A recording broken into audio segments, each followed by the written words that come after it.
요한일서 말씀을 이제 지난주부터 시작을 했습니다. 요한일서가 어떻게 보면 잘 아는 말씀인 것 같기도 하지만 좀 교리적으로 어려운 부분들이 좀 있어요. 그래서 여러분들이 말씀을 들으실 때 집중해서 들으셔야지, 잠깐 딴짓하면 그냥 20-30분이 멍하니 무슨 얘기를 하는 거야 하고 이제 흘러갈 수가 있습니다. 집중해서 잘 들어주시면 좋겠고, 지난주에 우리 복습을 좀 그래서 해보려고 해요. 지난주 설교 제목이 뭐였죠? 뭐였을까요? 네, 영생보다 중요한 영생이었습니다. 우리가 알고 있는 흔히 오랫동안 죽지 않는 생명 말고 더 중요한 게 있는데, 그게 바로 하나님과 오늘 관계를 맺고 영원하신 하나님과의 관계 속에서 그 생명을 누리는 것, 그게 영생인데요. 그러면서 조회라는 생명에 대해서 말씀해 주셨어요. 조회, 그렇죠? 그냥 목숨 말고 하나님과의 관계가 사실은 우리가 죽어서 이제 영원히 산다, 그런 소망을 품는 것이 아니라 영원하신 하나님의 관계 속에 내가 오늘 들어갔기 때문에 우리는 영생의 기쁨을 오늘도 지금도 누릴 수 있다라는 의미였습니다. 그러면서 조회를 말씀하시면서 무엇을 이야기를 했냐면, 바로 하나님의 영생, 그 조회의 개념은 뭐냐면 나의 존재 가치, 내가 이 땅에 존재하는 의미들을 발견케 해준다라는 것이 있는 거예요. 그냥 시간 속에 내가 태어났으니까 이렇게 살아가는 것이 아니고, 내가 태어난 이유, 내가 이 땅에 존재케 하신 하나님의 뜻이 있고, 그것은 하나님 안에서만 발견될 수 있는 거예요. 그것을 발견한 사람이 내가 오늘 이 시간 이 땅에 존재하는 것이 이게 의미 없는 것이 아니라 가치가 있는 것이구나, 여기에 영원한 생명이라는 뜻이 담겨져 있는 겁니다. 그래서 하나님을 아는 사람, 예수 그리스도를 믿는 사람들에게 이 영생이라는 선물이 주어지는 것인데요.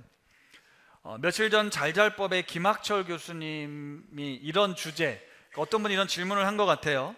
쓸모없는 인간은 왜 살아야 됩니까? 라는 질문에 이제 대답을 해주셨는데요. 여러 가지 예들이 있었어요. 그 중에 이렇게 치매 어르신들, 나이 드셔서 삶의 의미도 없는데 이분들은 왜 살아야 됩니까? 그냥 정리해버리는 게 사회적으로 여러 가지 이득이 되는 거 아닙니까? 그 내용 중에 그런 영화가 있었더라고요. 7호 플랜이라는 거였는데, 75세가 되면 다 안락사 시키자는 거예요. 그게 사회적으로, 이 영화예요, 사회적으로 다 유익이 되지 않겠냐, 살아서 더 이상 세상에 도움도 안 되는 사람들, 그게 더 유익이다, 이런 내용이 나오는데요. 우리가 지금 살고 있는 세상, 어쩌면 우리의 어떤 가치를 쓸모에 의해서 찾는 거죠. 네가 쓸모가 있냐? 도움이 되냐? 필요하냐? 너 필요 없는 존재야, 쓸모가 없어, 오히려 해악을 끼쳐? 그럼 죽어도 돼. 이런 가치가 지금 있다라는 거죠. 근데 기독교만이 이 질문에 답을 할 수 있다는 거예요. 쓸모없는 인간이 왜 살아야 되느냐? 그것은 하나님께서 그 영혼을 사랑하셔서 자신의 모든 것을 자신의 독생자 아들을 내어주실 만큼 사랑하셨기 때문이다. 그 사랑의 가치가 있다는 거예요. 그 사람의 쓸모가 아니라 그 존재케 하신 하나님의 뜻과 이유가 있어서 그를 사랑하는 것, 그 사랑하기 때문에 사랑의 가치로 존재해야 되는 거다. 우리 모든 인간은 그래야만 한다라는 말씀이었거든요. 우리가 경험하고 있는 세상은 네가 돈을 얼마나 가지고 있어서 나에게 도움이 되는지, 네가 얼마나 외모로 실력으로 괜찮은지, 이런 평가 기준에 살고 있잖아요. 그런데 이런 가치는요, 하나님이 창조하실 때 가치는 절대 아닙니다.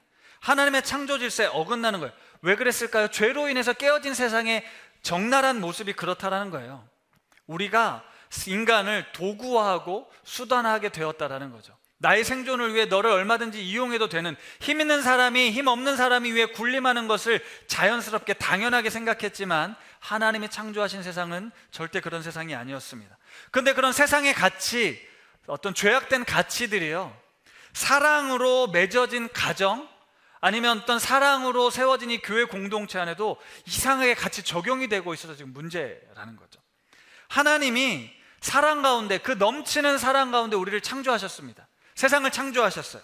그리고 그 안에서 하나님과의 관계, 이 피조세계와의 관계 속에 누리는 기쁨을 주셨는데요, 죄로 인해 깨어진 세상에는 결국 하나님으로부터 벗어나 버리고 하나님의 질서를 벗어나서 우리를 계급화하고 죽이고 군림하고 착취하는 것을 당연한 세상으로 만들어 버렸다라는 거죠. 그래서 네가 얼마나 쓸모가 있는지, 얼마나 능력이 있는지로 모든 걸 판단해 버렸다라는 겁니다. 그런데 예수님께서 이 땅에 오신 이유가 여기에 있는 거예요. 죄로 인해 깨어져서 이 세상이 하나님의 창조 질서와는 어긋나는 인간의 질서, 죄악의 질서 속에 살아가고 있더라는 거죠. 그래서 하나님이 친히 이 땅에 오셔서 성육신 하심으로 이 세상을 회복시키는데 그게 무엇이었습니까? 죄로 인해 깨지고 부서진 영혼들에게 너의 삶의 가치, 너의 생명의 의미, 존재의 가치들을 하나님이 다시 회복시켜 주신 거예요. 예수 그리스도가 오셔서 우리에게 구원을 주셨다는 건 단순히 이 세상의 속박이 아니라 우리 영혼, 우리의 존재, 죄악의 올무 속에서 평생 죽을 수밖에 없는 고통 가운데 살아갈 수밖에 없는 우리들에게 진정한 자유를 허락해 주신 거예요. 그것을 영생, 조회의 생명을 이야기하는 것입니다. 예수님께서 다시 참된 생명을 허락하신 거예요. 회복하신 거예요. 그래서 우리는 지금 예수 그리스도 안에서 하나님과의 그 깨어진 관계가 회복됨으로 인하여 우리는 영생의 복을 누리며 사는 것입니다. 지금 우리는 영생의 복을 맛보고 살아갈 수 있는 그리스도인들이라는 거예요. 오늘 요한일서에 보면 사귐이라는 단어가 많이 나오거든요. 1장에 특히 많이 나와요. 이 사귐이라는 단어는 이제 코이노니아라고 부릅니다. 근데 이제 코이노니아 하면 우리는 이제 성도의 교제라는 생각을 해서 성도들이 모여서 같이 밥 먹고 차 마시고 웃고 즐기는 걸 생각해요. 예, 그게 교제인데요. 사실 성경이 말하는 교제는요, 코이노니아는 더 깊고 풍성한 의미가 있습니다. 사람들이 말하는 코이노니아는요, 내가 원하는 사람, 나랑 마음에 맞는 사람, 쓸모 있는 사람, 도움이 되는 사람들하고 모여서 웃고 즐기는 것인데요, 하나님의 말씀하시는 코이노니아는요, 그 공동체 안에서, 그 사귐 안에서 나라는 존재가 빛이 나는 거예요. 세상에서는 무시당할지 모르겠지만요, 하나님이 내가 너를 얼마나 사랑하는지, 내가 얼마나 너를 귀하게 여기는지 아니? 그것이 회복되는 게 이 성도의 코이노니아, 교회의 코이노니아입니다. 교회의 그래서 매우 핵심 가치가 바로 이 코이노니아예요. 우리는 요한일서를 통해서 하나님과의 사귐, 그리고 교회 안에서 누려야 될 이 풍성한 사귐, 그 코이노니아의 진정한 가치와 의미를 발견해 보려고 합니다. 9월 첫째 주 토요일 날 광고도 나갔지만요, 작년누리 수련회를 기획했어요. 우리 작년누리예요. 김동호 목사님을 모시고, 목사님 제가 이제 연락을 드렸는데 하나님이 주인 되시는 높은 뜻 교회 이 철학, 그리고 그 높은 뜻 정신에 대해서 한번 오셔서 말씀해 주시면 좋겠다. 우리 교회가 분립한 지 6년이 됐는데 지금 작년 성도님들이 대략 한 120명 정도가 되는데 절반 이상이 다 분립 후에 오신 분들이니 우리는 예전에 많이 들었던 그 내용을 목사님이 직접 설명해 주시면 좋겠다, 이런 이야기를 드리려고 합니다. 그래서 이제 작년누리 수련회로 기획을 한 거여서 우리 작년분들만 초청하려고 했는데, 우리 당회에서 장로님들이 오랜만에 김동욱 목사님 오셔서 또 높은 뜻 정신에 대해서 이야기를 하는데 우리 젊은 누리 사람들도, 청년들도 들으면 좋지 않겠냐, 열어놓자라고 얘기를 하셔서 오전 예배 이제 10시부터 시작이 되는데 오전에 예배 김동욱 목사님 말씀은 오픈하려고 합니다. 그래서 누구나 오셔서 들으실 수 있어요. 대신 그날 이제 점심 식사를 저희가 이제 장년분들에게 제공하려고 하는데, 이게 많이 오시면 식사를 또 많이 해야 되잖아요. 그래서 우리 카톡방 통해 가지고 오시고 싶은 분들 이제 인원 파악을 할 건데요, 어쨌든 응답해 주시면 좋겠고, 어쨌든 그 얘기를 하려고 하는 게 아니고요, 우리 높은 뜻 교회, 이 높은 뜻 또 우신 교회, 너무너무 좋은 교회잖아요. 너무 건강하고 좋은 교회죠. 제 입으로 말할 수 없으니까. 저희 목회자들은 진짜 우리가 높은 교회에서 사역할 수 있는 게 너무 감사하고 너무 행복한데, 우리 성도님들도 그러시죠? 이 교회는 정말 말씀이 살아있고 따뜻하고 환대가 있고, 또 우리 목사님들 권위적이지도 않고 참 좋고, 우리 다음 세대는 말할 것도 없이 너무너무 잘 돼 있어서 아이들이 행복하게 신앙생활하고 교육받을 수 있는, 또 밥도 맛있고요, 주차 걱정하실 필요도 없고 예배도 은혜가 있는 그런 교회. 어제 한 성도님이 그 이제 청년들 얘기를 해주는 거예요. 우리 새가족 청년이었는데 이제 교회 처음 왔는데 신방 등록했다고 신방을 오신다고 해서 오세요 그랬는데 목회들이 다 나타난 거예요. 생각지도 못하게. 아니 어떻게 이런 교회가 다 있냐, 뭐 청년 한 명이 왔는데 어떻게 목회자가 다 나타날 수 있냐. 이게 이런 교회, 우리 교회가 그런 교회 아니겠습니까? 우리 교회 진짜 제 입으로 해서 좀 그렇긴 하지만 너무 좋은 교회, 너무 괜찮은 교회예요. 근데 정말 좋기만 하세요? 좀 마음에 안 드는 건 없으십니까? 좀 불편한 건 없으세요? 이건 아닌데 하는 건 없으신가요? 실제로 이게 너무 좋다고 와봤는데 별로 나에게 관심도 없는 것 같고, 사람들 너무 뭐 높은 뜻 어쩌고저쩌고 하는데 뭐 내가 옛날에 같이 신앙생활 하던 사람들하고 별반 다를 거 없고, 뭐 되게 뭐 따뜻하다고 그랬는데 나한테는 되게 불친절하고, 목회자에게 실망도 하고 사람들에게 상처도 받았고, 이런 이야기가 있었을까요? 없었을까요? 네, 경험해 보신 거 아니세요? 네, 있었죠. 네. 목회자들 때문에 떠나는 분들도 있고 성도님들 때문에 상처받는 분들이 있습니다. 아니 어떻게 이렇게 좋은 교회에 말도 안 돼 라고 하실 수 있겠지만 실제가 그래요. 겉으로 보여지는 건 되게 괜찮아 보일 수 있지만 우리가 하나하나 구석구석 들여다보면 아쉬운 게 보일 수 있고요, 나와 맞지 않는 부분이 있을 수 있고요, 또 남들은 아니라고 하는데 나는 은근히 상처를 받을 수도 있다라는 거예요. 여러분, 완벽한 교회가 어디 있어요? 완벽한 교회가 어디 있습니까? 완벽한 그리스도인들이 모여있는 공동체가 어디 있냐고요. 뭐 어제 이런 이슈가 있었을 때 이걸 처리하는 과정에서도 여러 가지 의견들이 있을 수 있잖아요. 옛날 이제 코로나 생각이 나요. 코로나 때 오늘 교회 문을 열어야 될지 닫아야 될지 의견이 참 분분했습니다. 판단을 못 하겠는 거예요. 이 정도면 열어도 되는 거 아니야? 사회적으로 지탄받는데 지금 교회 열면 상처받습니다, 교회 떠납니다, 이건 말이 안 돼요 라고 얘기하는 것도 있고, 아니 이럴 때일수록 더 모여야 되는 이야기들 할 수 있는 거죠. 우리는 다양한 이슈들에 대해서 뭐 사회적인 것도 그렇고 정치적인 것도 그렇고요, 다 자기 생각이 있잖아요. 그러니까 모두가 같은 마음 같은 뜻이 아닐 수도 있다는 거예요. 왜요? 다른 사람들이 모여 있으니까, 다른 생각을 가진 사람들이 모여 있으니까 그런 거예요. 그렇잖아요. 그러니까 목회자뿐만 아니라 교회를 바라볼 때요, 내가 느끼고 경험하는 그 부분이 있지만 어떤 부분에 있어서는 아쉬움이 있을 수 있고 누군가에겐 상처일 수도 있는 것들이 있을 수 있다는 거예요. 높은 뜻 교회라고 다 문제가 없는 게 아니에요. 높은 뜻 교회 담임 목사가 될 정도라면 이 사람은 믿을만 하다는 것도 아닙니다. 그건 제가 더 잘 알아요. 여러분은 잘 모르시겠지만 제가 잘 알아요. 그래서 저는요, 저의 약함, 어떤 저의 연약함을 막 포장하고 싶지 않습니다. 나 괜찮은 목사라는 걸 막 자랑하고 싶지 않아요. 교회도 마찬가지예요. 우리 교회 너무너무 좋은 교회라고 막 힘들고 어려운 건 다 감추고 잘하는 거, 좋아 보이는 것만 막 보여주고 싶지 않습니다. 왜요? 우리가 완벽하지 않은 게, 우리에게 실수가 있는 게, 우리에게 흠이 있는 게 당연한 거거든요. 그래서 허술하고 문제가 있는 것들을 인정하려고 해요. 그러니까 제발 착각하지 마시고 부탁드리는 건데, 박상희 목사는 진짜 안 그럴 거야 라고 생각하시면 안 됩니다. 나중에 혹시나 제가 문제가 생기면 쟤도 똑같았네 라고 불쌍히 여겨주시면 될 것 같아요. 사람들도 마찬가지예요. 높은 뜻교회 왔으니까 뭔가 다르겠지? 아닙니다.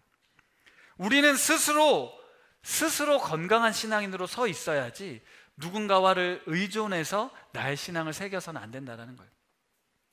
그러니까 우리가 하나님이 주인 되시는 교회, 하나님의 뜻을 이루어드리는 교회를 표방하고 있지만 사실 우리는 그 기준에 한참 못 미치고 있다는 걸 인정해야 돼요. 그런데 참 이상한데요, 이게 높은 뜻 교회 하면 뭔가 기준이 있는 것처럼 보이는 거예요.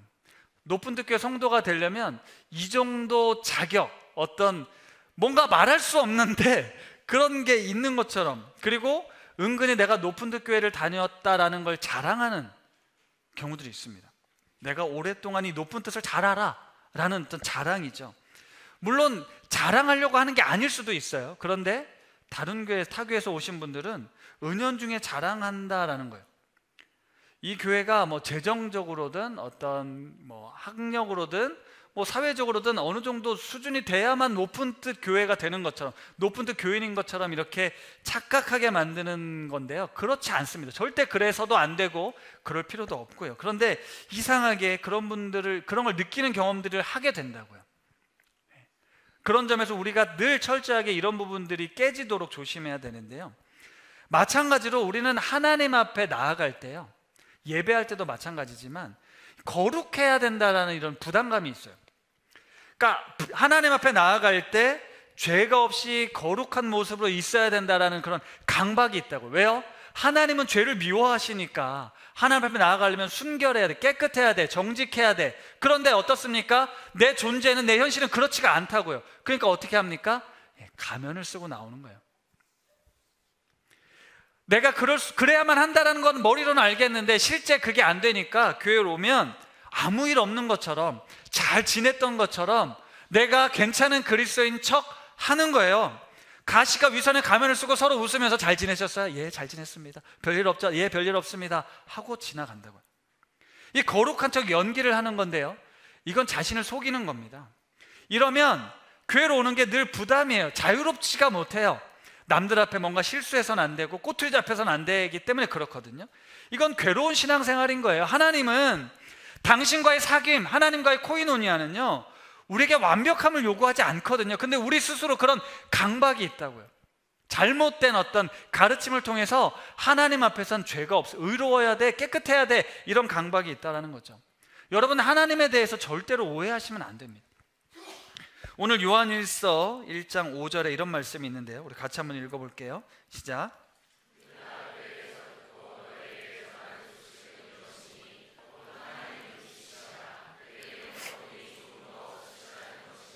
아멘. 하나님은 빛이십니다. 그에겐 어둠이 조금도 없으십니다. 우리가 빛 대신 주님 하나님을 찬양합니다. 예, 찬양하는 거 너무 좋아요. 하지만 이 선언이 이야기하는 건 뭐냐면 우리를 하나님 앞에 주눅들게 만든다는 거예요. 하나님은 빛이세요. 그분에게는 어둠이 조금도 없으세요. 그분 앞에 나아가면 내 이 어두움이 어떻게 됩니까? 다 드러나는 거예요. 다 비치는 거잖아요. 그러니까 우리는 하나님 앞에 섰을 때 자꾸만 회피하게 되는 거죠. 하나님은 빛이시고 어둠이 조금도 없으시대 라고 이야기를 하니까요. 여러분, 에덴에서 아담과 하와가 하나님이 먹지 말라고 했던 선악을 알게 하는 나무를 먹잖아요. 그렇죠? 그 다음에 그들은 빛 대신 하나님을 피해 나무 뒤에 숨었습니다.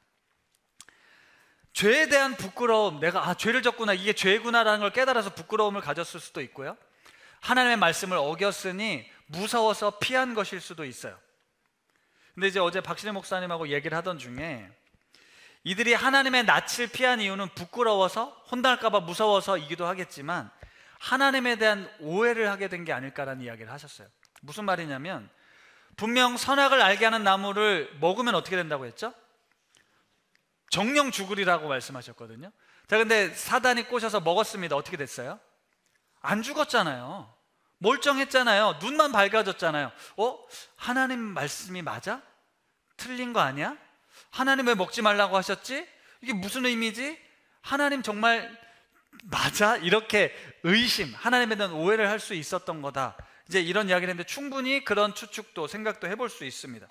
그러면서 오늘 이 말씀, 하나님은 빛이시다라는 이 개념을 우리가 오해할 수 있구나라고 제가 생각이 들었어요. 무슨 말이냐면요, 하나님은 빛이시니까 그 빛 대신 하나님 앞에 나아갈 때 내가 완전해야 된다, 깨끗해야만 한다라는 거예요.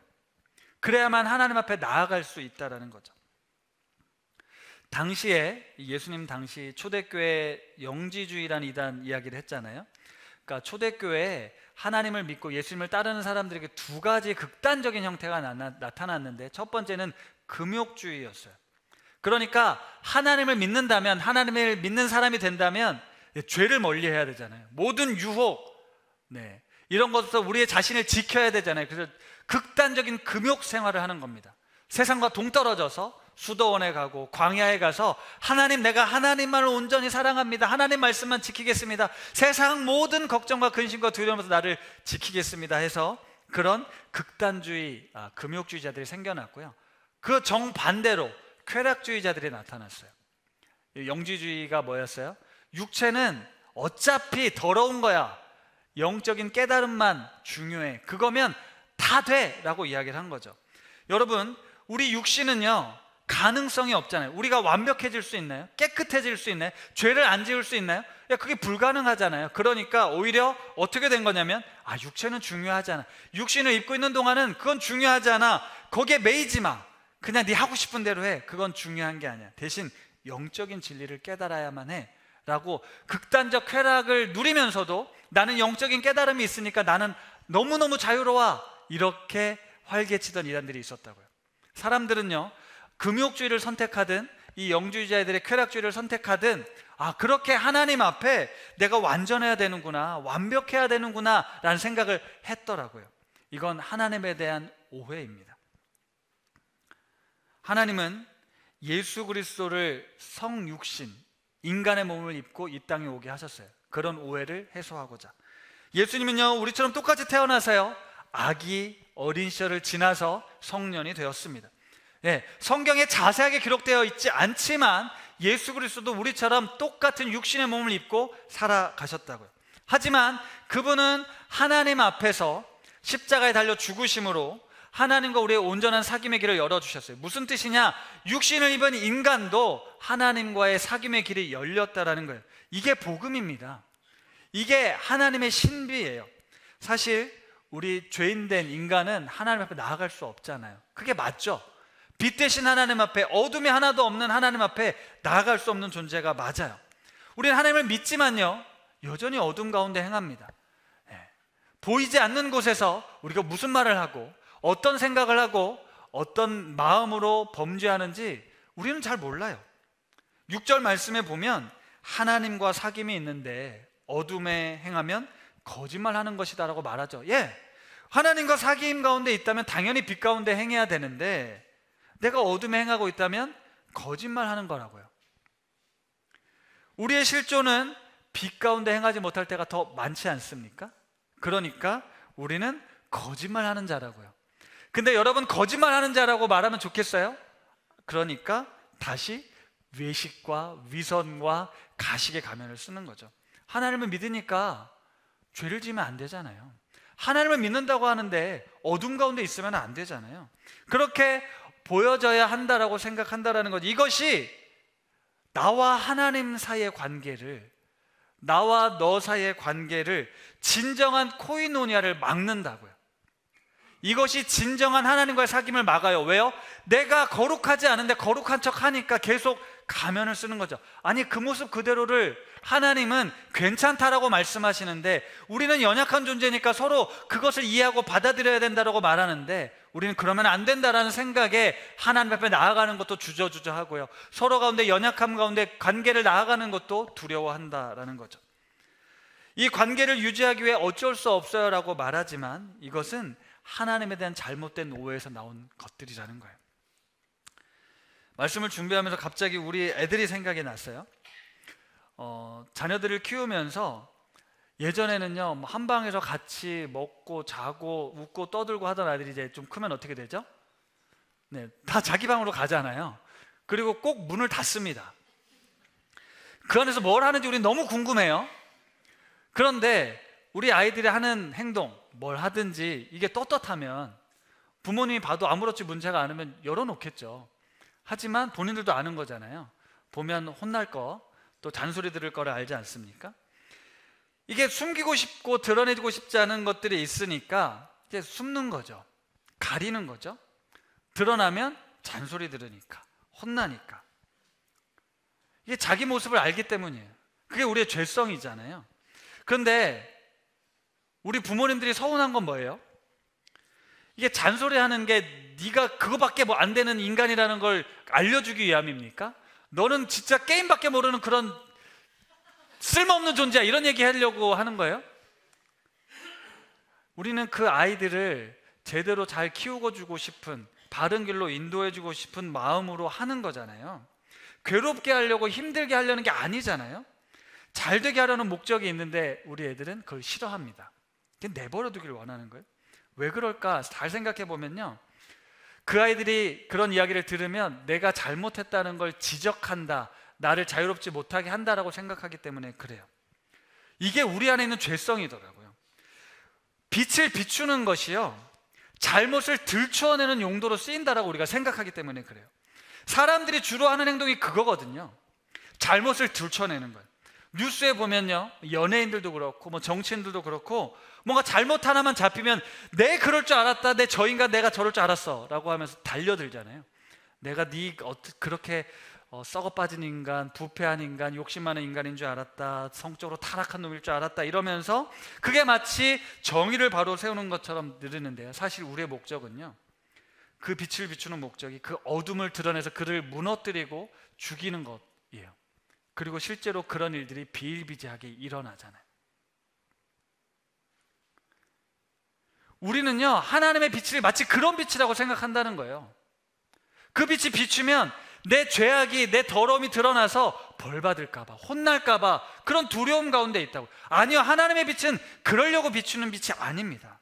우리를 살리려는 빛이에요. 생명의 빛이라니까요. 우리를 구원하는 빛이에요. 왜 그런 줄 아세요? 왜 하나님의 빛이 그런 줄 아세요? 예수 그리스도를 통해 드러내셨잖아요. 우리가 어둠 가운데 있는 걸 알았기 때문에 그분은 생명의 빛이 예수를 보내셔서요, 우리의 모든 죄를, 우리의 모든 어두움을 깨끗게 하셨다고요. 이게 바로 사랑의 빛이거든요.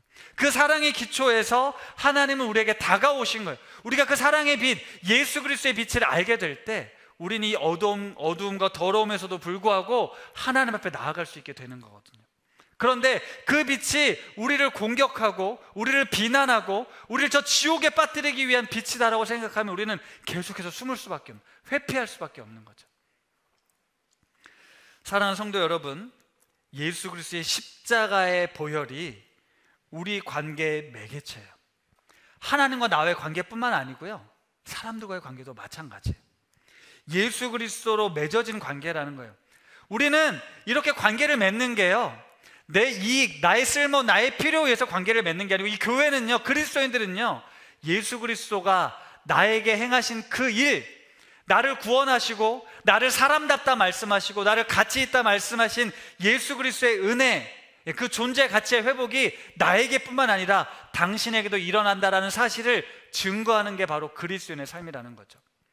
보네포 목사님이 성도의 공동생활이라는 책에서 이런 글을 남겼는데 우리 같이 한번 읽어보겠습니다. 시작.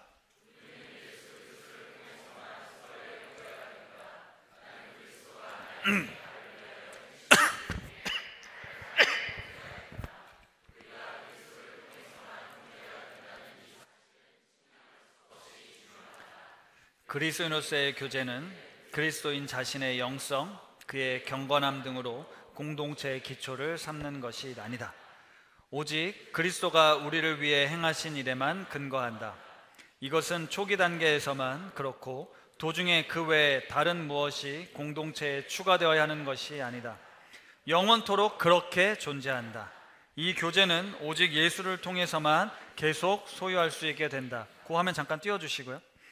그리스도인으로서의 교제는 나의 영성, 나의 경건함의 기초를 삼는 게 아니라는 거예요.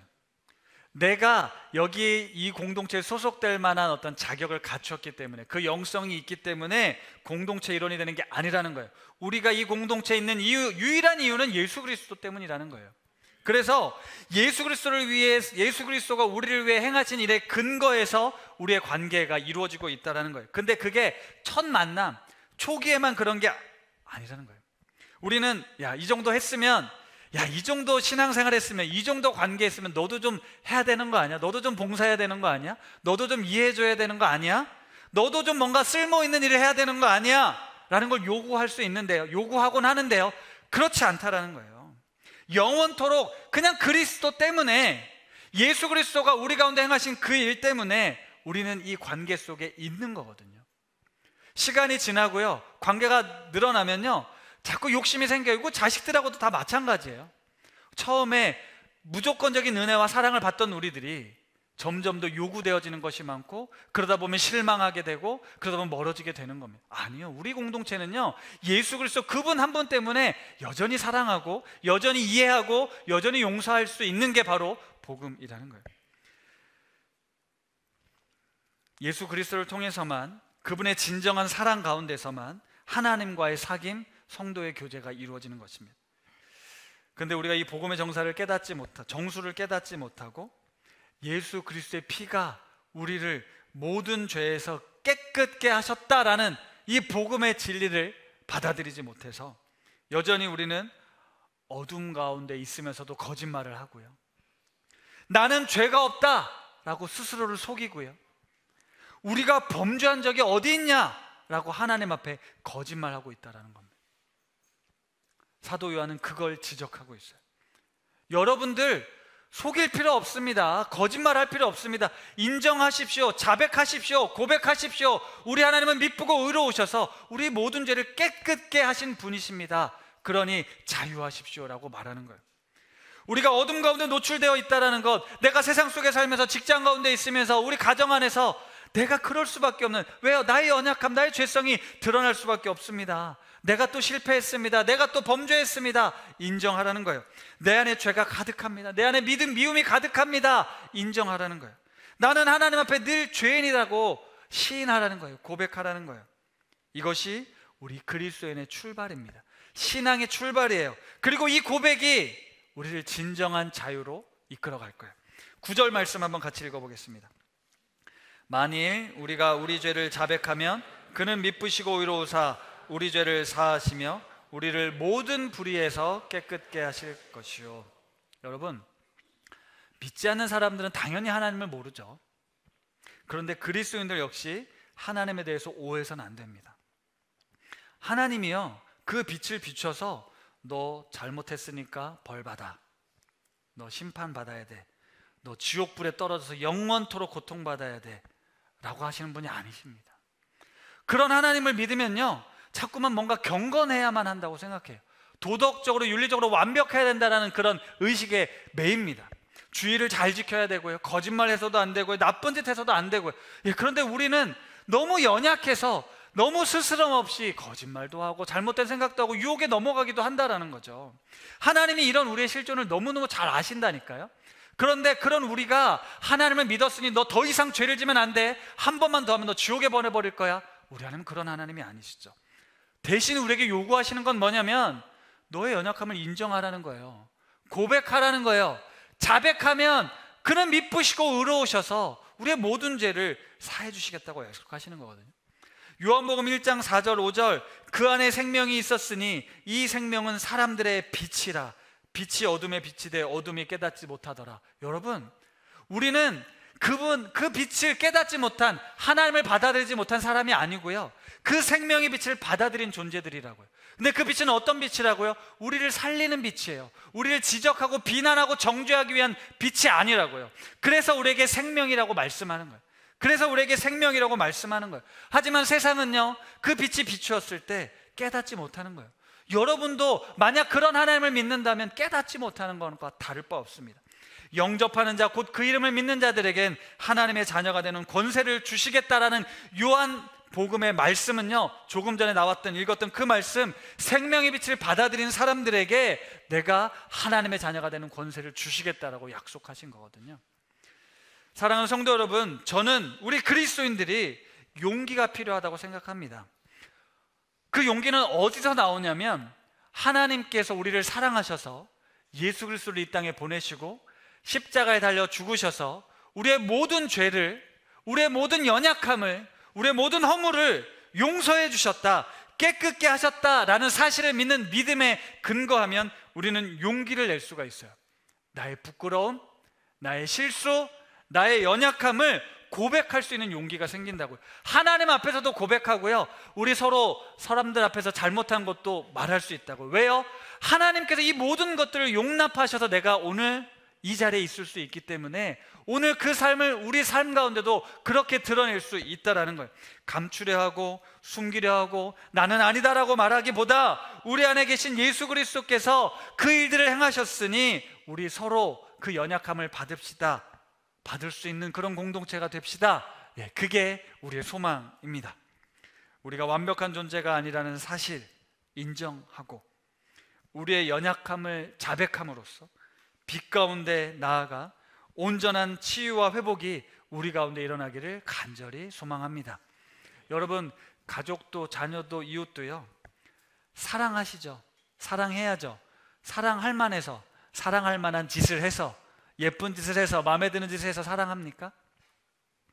하나님의 사랑이 그런 사랑인가요? 하나님이 원하시는 사랑이 그런 사랑인가요? 아니요. 이미 우리는 예수 그리스도를 통해 받은 사랑, 그 사랑 때문에 사랑하는 거지, 내가 너를 사랑하니까 이런 대접을 해야 돼, 이런 반응을 해야 되는 아니라는 거예요. 그 사랑받은 결과가 보다 더 우리가 원하는 모습으로 바뀌어진 것일 수 있지만요, 남들을 바꾸는 게 우리의 목적이 아닙니다. 우리의 목적은요, 그냥 사랑받은 대로 사랑하는 거예요. 말씀을 마무리하겠습니다. 여러분, 하나님의 빛은 우리의 어둠을 드러내는, 그래서 우리를 힘겹게 하는 목적이 아니라요, 우리를 살리기 위한, 우리를 회복시키기 위한 빛이에요. 그래서 우리가 그 빛 가운데 자유할 수 있는 거예요. 왜요? 그 빛 가운데 나아가면 나의 모든 어둠과 더러움을 하나님께서 다 깨끗게 하시기 때문이죠. 그런데 근데 또 이렇게 죄를 지었는데 하나님 앞에 혼나면 어떡하지?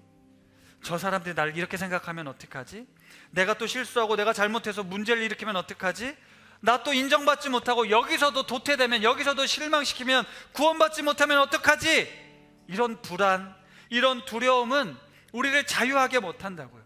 거기에 매여 있으면요, 늘 불안하고 염려로 가득하다고요. 그러나 하나님의 빛 가운데 나오면 우리를 진정 자유케 합니다. 하나님의 사랑의 빛이 우리 가운데 비춰지면 우리는 자유할 수 있게 된다. 그 자유를 누린 사람은요, 남들을 신경 쓰지 않습니다. 우리는 남을 바꿀 수 있는 존재가 아니에요. 내가 바뀌어야죠. 남들을 빛을 비춰서 그 어둠을 드러내는 게 우리의 사명이 아니라고요. 우리는 내가 하나님과 지금 어떤 상태인가가 더 중요합니다. 내가 하나님의 은혜로, 하나님의 사랑으로 지금 충만한가? 그분의 생명의 빛이 지금 나에게 계속 비치고 있는데 내가 그 생명의 빛으로 자유하고 있는가? 그 생명의 빛으로 충만한 기쁨을 누리고 있는가? 그러지 못하고 있다면 우리는 다른 어떤 것을 신경 쓸 게 아니라 바로 하나님 앞에 나와 하나님의 그 생명의 빛, 은혜의 빛 앞에서 내 영혼이, 내 삶이 다시 회복되어야 합니다. 그럴 때 우리는 비로소 진정한 자유를 누릴 수 있게 되죠. 하나님의 은혜의 빛, 그 빛을 받아 하나님과의 사귐이 회복된다면 우리의 삶은 비로소 진정한 자유로 다른 이들과도 온전한 관계의 회복을 누릴 수 있어요. 이것이 바로 어둠에 둘러싸인 우리의 현실을 뛰어넘을 수 있는 복음의 빛입니다. 사랑하는 성도 여러분, 이 복음의 빛 앞으로 나아갑시다. 그리고 그 안에서 참된 자유를 경험하고 그 자유가 우리 가족과 이웃들에게로 흘러가기를 소망합니다. 우리의 사귐은 아버지와 그 아들 그리스도와 더불어 누리는 사귐의 기쁨을 말씀하셨어요. 이 땅을 살아가면서 어둠 가운데 있는 우리의 연약함 인정하고, 그러나 주님 앞에서 세상이 그 누가 나를 평가하고 판단한다 할지라도 그분 앞에서 그분이 나를 가치 있다, 내가 너를 귀하게 여긴다, 내가 너와 함께한다, 내가 너를 통해 할 일이 있다 말씀하시는 그분 앞에서 우리의 존재의 의미와 가치들을 회복하고 사귐의 기쁨을 누리는 우리 후신 가족들 다 되실 수 있기를 바랍니다.